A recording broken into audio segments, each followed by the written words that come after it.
నమస్కారం అండి. నేను doctor Dinesh Gangapatnam, consultant neuro surgeon, Medicover hospital, Nellore.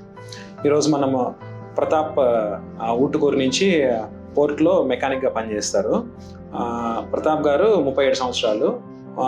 మే 13న ఏమైందంటే తను వాళ్ళ ఊరిలో తాటి చెట్టు ఎక్కి ఆ తాటికాయలు తీసుకుంటా కాలు జారి చెట్టు మీద నుంచి కింద పడ్డారు అనమాట. కింద పడిన తర్వాత నడవలేని స్థితిలో ఉంటే వెంటనే వాళ్ళు మెడికవర్ హాస్పిటల్ తీసుకొచ్చారు. ఇక్కడ ఎమర్జెన్సీ డిపార్ట్మెంట్లో అంతా ఇన్వెస్టిగేషన్స్ చేసిన తర్వాత లెఫ్ట్ సైడ్ రిబ్ ఫ్రాక్చర్స్ అయినాయి, అంటే పక్కటెముకలు విరిగాయి. దాని తర్వాత లంబార్ స్పైన్ ఫ్రాక్చర్ అయిందంట, అంటే వెన్నెముక, నడుము దగ్గర వెన్నెముక L5 వెన్నెముక అనేది బాగా విరిగిపోయింది. సో విరిగిపోయిన స్థితిలో నడవలేకుండా చాలా నొప్పితోటి బాధపడుతూ ఎమర్జెన్సీలో ప్రజెంట్ అయ్యారు. చూసిన తర్వాత మనం పరీక్షలన్నీ చేసుకున్న తర్వాత ఆపరేషన్ చేద్దామని ఫిక్స్ అయ్యాం.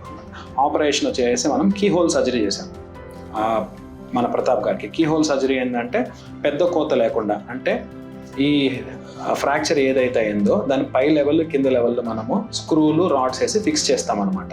సో దానికి మామూలుగా కన్వెన్షనల్ రొటీన్గా చేసే పద్ధతి ఏంటంటే పైనుంచి కింద దాకా చాలా పెద్ద కోత కోసిన తర్వాత మజిల్స్ అన్నిటిని స్ప్లిట్ చేసుకొని అక్కడ స్క్రూ రాడ్ వేయడం అనేది జరుగుతుంది. అట్లా కాకుండా మనం ఇప్పుడు లేటెస్ట్ టెక్నాలజీ అనమాట, అంటే కీ హోల్స్, పైన చిన్న 2 హోల్స్ కింద చిన్న 2 హోల్స్ వేసి పైన కింద స్క్రూస్ రాడ్స్ వేసి కనెక్ట్ చేసామన్నమాట. సో ఈ కీ హోల్ సర్జరీ చేసిన తర్వాత అడ్వాంటేజ్ ఏంటంటే వెంటనే ఆపరేషన్ అయిన 3 అవర్స్ 4 అవర్స్కే మనము పేషెంట్ని నడిపించవచ్చు. సో నెక్స్ట్ డేకి ఏంటంటే ప్రతాప్ గారు నార్మల్గా తన యాక్టివిటీస్ చేసుకునేలాగా అయిందనమాట. సో నెక్స్ట్ డే నుంచి నడవడం స్టార్ట్ చేశారు. దాని తర్వాత 2 డేస్లోనే పేషెంట్ డిశ్చార్జ్ అయిపోయారు.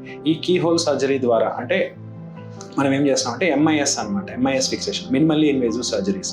ఈ మినిమల్లీ ఇన్వేజివ్ స్పైన్ సర్జరీ వల్ల అడ్వాంటేజెస్ ఏంటంటే ఫస్ట్ లాంగ్ ఇన్సిషన్ ఉండదు, అంటే చిన్న కోతలో ఆపరేషన్ చేస్తాం. దానివల్ల ఏమవుతుందంటే తక్కువ కుట్లు పడతాయి, దానివల్ల పెయిన్ చాలా తగ్గుతుంది. నెక్స్ట్ లోపల మజిల్స్ అనేవి అంతా స్ప్లిట్ చేయాల్సిన అవసరం లేదు, లోపల కండరాలన్నింటినీ కోయాల్సిన అవసరం లేదు. దానివల్ల ఏమవుతుందంటే లోపల హీలింగ్ అనేది తొందరగా జరుగుతుంది, చాలా ఫాస్ట్ హీలింగ్ ఉంటుంది. ఫాస్ట్ హీలింగ్ అవ్వడం వల్ల ఏమవుతుందంటే పేషెంట్ ఎర్లీగా రికవర్ అవుతారు, ఎర్లీగా మొబిలైజ్ అవుతారు. ఎప్పుడైతే ఎర్లీగా మొబిలైజ్ అయ్యి ఎర్లీగా నడుస్తారో వాళ్ళ వర్క్ కూడా చాలా ఎర్లీగా వెళ్ళగలుగుతారు. సో ఈ MIS fixation, MIS discectomy, MIS spine surgeries వల్ల అడ్వాంటేజ్ ఏంటంటే ఎర్లీ మొబిలైజేషన్, తొందరగా లేవగలుగుతారు.